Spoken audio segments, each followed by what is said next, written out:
Castelo Rá-Tim-Bum era extremamente excepcional em praticamente tudo o que se propunha a fazer. E eu posso até estar sendo um pouco ganancioso em falar isso, mas acredito que era uma obra que estava muito além do seu tempo. E a maior prova disso é os seus inúmeros prêmios ganhados ao longo dos anos, seja por direção artística, pela história que era extremamente original e chegou até um ponto em que a obra foi renomeada em Nova York, sendo a melhor obra infantil do mundo. Olá queridos, eu sou o Linus e recentemente eu me deparei com um vídeo de um rapaz que ia até o local onde foi gravado o primeiro episódio de Castelo Rá-Tim-Bum e de repente me deu uma vontade de rever um episódio e entender exatamente o que foi o castelo, e é exatamente isso que vamos fazer hoje. Então se já gostou da ideia, se inscreve aí, bora! Em 9 de maio de 1994 estreava Castelo Rá-Tim-Bum, uma obra que até então ninguém sabia, mas iria mudar a história da televisão brasileira. Criada por Flávio de Souza e Cal Hamburg, simplesmente os responsáveis por idealizar grandes ideias como Que Monstro Te Mordeu, Pedro e Bianca, Um Menino Muito Maluquinho, Mundo da Lua e Gloob Gloob. Sim, os caras são gênios. Nos primeiros minutos do primeiro episódio, temos uma cena épica da tia Morgana e do Victor, onde eles conversam sobre o Nino, e que todos os anos eles tentam colocar ele em uma escola, mas nenhum lugar aceita uma criança com 300 anos de idade. E quando eu falo épica, é justamente pelo mistério da cena. As cores quentes, a trilha sonora dando realce nas notas mais graves.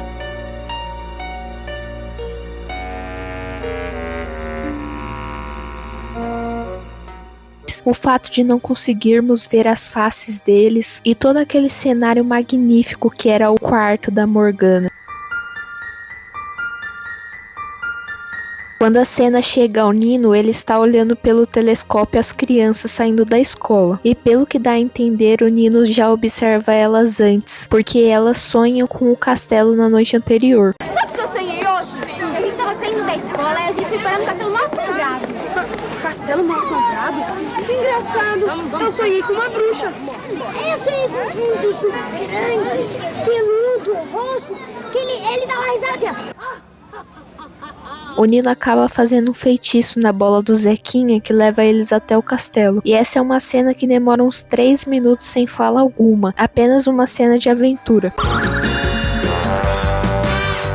E é onde eu me pergunto se as crianças de hoje sentiriam exatamente o sentimento que nós sentimos nessa época, com essa cena. O cenário que se tem no começo do vídeo aparece aqui, Barra Funda em São Paulo, um lugar que tem uma arquitetura digna de aplausos, e digo que não poderiam ter escolhido um lugar melhor. Quando as crianças chegam até o castelo, as portas se fecham e elas ficam no mínimo desesperadas, já que lembraram dos sonhos que tiveram e da bruxa, do sonho da Biba. E antes que o pior acontecesse, queriam meter o pé dali, mas a porta já estava fechada, então decidiram ir atrás de alguém para abrir a porta. E o Zequinha, o Zequinha é o Zequinha, ele foi atrás da bola.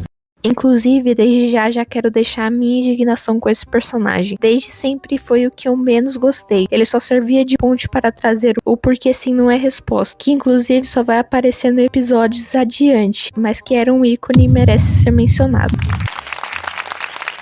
Bom, as crianças se separam e o Pedrinho entra dentro da tubulação, caindo direto na toca do mal. E confesso que eu tinha muito medo dele. Quem recebe o Zeca é o grandioso e magnífico Godofredo, que cá entre nós é um dos personagens mais queridos do castelo. Eu me casquei nessa cena justamente porque nem o Godofredo aguenta o Zequinha e manda ele calar a boca e se esconder. Por quê? Por quê? Por quê? Porque você não para de perguntar por quê? O mal chega e diz que se o Godofredo não adivinhar a charada dele, ele irá dar uma gargalhada fatal.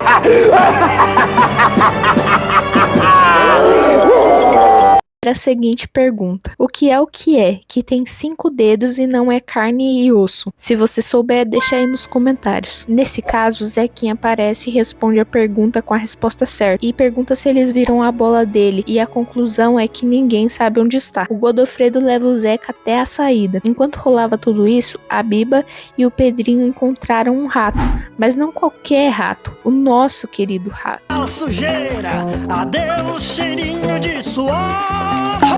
Após todo esse desenvolvimento acontecer, finalmente o Zeca encontra a Biba e o Pedro. E enquanto eles conversam ali sobre o que cada um viu de estranho no castelo, eles acabam se sentando. e sem querer esse banco gira e o Zeca, que era o único que tava em pé, ele acaba vendo um fantasma. E caso vocês não lembrem, no castelo meio que não tem nenhum fantasma. A gente tem bruxo, a gente tem relógio que fala, a gente tem bota que fala, temos dedos, temos bolas flutuantes, mas a gente não tem fantasma até onde se sabe. O que rola é que depois as fadas aparecem e tranquilizam o pessoal falando que na verdade o fantasma é o Nino. As crianças, pra se vingar, acaba se transformando em fantasma também. Então naquele momento o castelo se transforma em um grande mousse de fantasmas. Depois o Nino vê aquela situação e entende tudo o que tá acontecendo, que ele foi enganado da mesma forma na qual ele enganou as crianças. E bom, nesse momento acontece uma analogia muito boa, que é o fato do Nino pela primeira vez se ver em crianças também, porque ele é uma criança de 3.000 anos, é muito difícil ele encontrar pessoas que entendessem ele. É aqui que começa. Esse episódio é muito bom, justamente por ele revelar o que vai ser a trama do Castelo Rá-Tim-Bum pelo resto dos 90 episódios que ainda vão ter, que é justamente o Nino mostrando o mundo dele pra elas e elas sendo mente aberta pra entender toda essa beleza que é o castelo. E o nosso amigo odeia tanto o Zequinha que esqueceu de avisar que a bola dele estava com o Nino, e ele devolveu para o Zeca no final do episódio.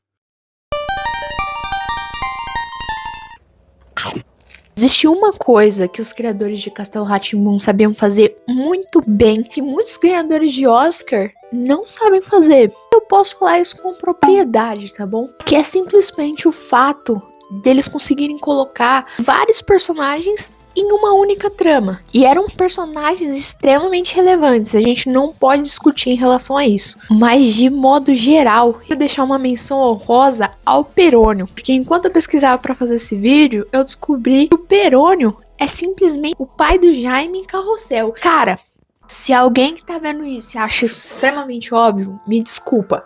Mas assim, pra mim, eu passei anos da minha vida e eu não sabia dessa informação. Eu fiquei chocado. Se você colocasse os dois personagens na minha frente, eu não iria saber que é a mesma pessoa. Me desculpa. Se pra você isso não é uma boa caracterização, me desculpa, eu não sei o que é. Eu não sei o que é. Bom, eu tenho muita mais coisa pra falar sobre Castelo Rá-Tim-Bum, mas eu vou deixar isso pra uma próxima, porque esse vídeo já me deu trabalho até demais. Tô até comendo aqui, porque já faz uma semana eu não postei vídeo. Então, se você gostou, deixa o seu like, porque eu posso voltar para vir aqui falar mais sobre Castelo Rá-Tim-Bum, ou falar de outra coisa. Deixa aí nos comentários, me dê sugestão de vídeo. É isso. Abraços, até semana que vem.